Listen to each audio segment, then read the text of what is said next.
So మనకి stages చూసుకోవాలి వైద్యం పరంగా చూసుకుంటే ఎర్లీ ఇంటర్వెన్షన్స్‌లో చాలామందికి అవేర్‌నెస్ ప్రోగ్రామ్స్ పెడుతుంటే కొంతమంది మారుతున్నారు. కొంతమంది అడిక్షన్‌లో వెళ్ళిపోయాక ఇంకా మారాలనే ఫీలింగ్స్ వాళ్ళలో ఉండవు.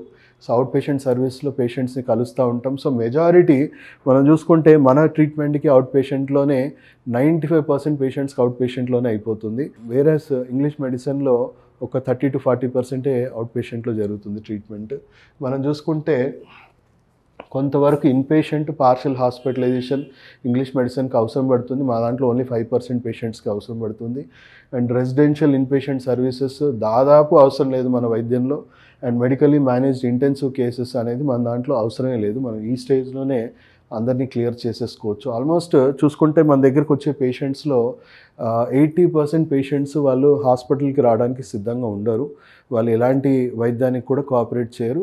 విపరీతమైన ఈగోయిస్టిక్ పర్సనాలిటీస్ ఉంటాయి. సో అలాంటి వాళ్ళకి మనం పేషెంట్‌కి తెలియకుండానే వైద్యం ఇవ్వడం జరుగుతూ ఉంటుంది. సో పేషెంట్ కేర్ టేకర్స్‌ని వాళ్ళ పూర్తి హెల్త్ ప్రొఫైల్ తీసుకొని రమ్మని చెప్తాము. వాళ్ళ మెంటల్ హెల్త్, ఫిజికల్ హెల్త్‌ని అర్థం చేసుకొని వాళ్ళకొక టైలర్ మేడ్ మనము ప్రోగ్రామ్ అనేది వాళ్ళకి ఇవ్వడం జరుగుతుంది.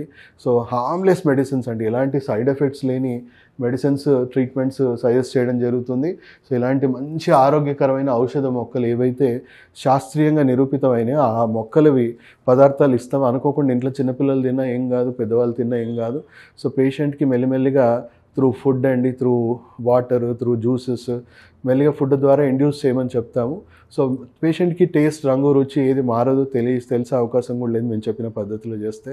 సో వితిన్ 15-25 డేస్‌లోనే పేషెంట్ ఎక్స్‌పీరియన్స్ ఏమవుతాడు, బ్రెయిన్‌లో ఆ డోపమిన్ అడిక్షన్ ఏదైతే ఉందో బ్రెయినే రివర్స్ ఫీలింగ్ స్టార్ట్ చేస్తుంది. దీని నుంచి వచ్చే డోపమిన్ నాకు అవసరం లేదు, నాకు వద్దు, తగ్గించు అని చెప్పేసి రివర్స్ ఇన్‌స్ట్రక్షన్స్ స్టార్ట్ చేస్తుంది. ఆయన బలవంతంగా తాగాలని ప్రయత్నం చేస్తే కొంచెం 1 or 2 టైమ్స్ మేబీ వామిటింగ్స్ కూడా అవ్వచ్చు.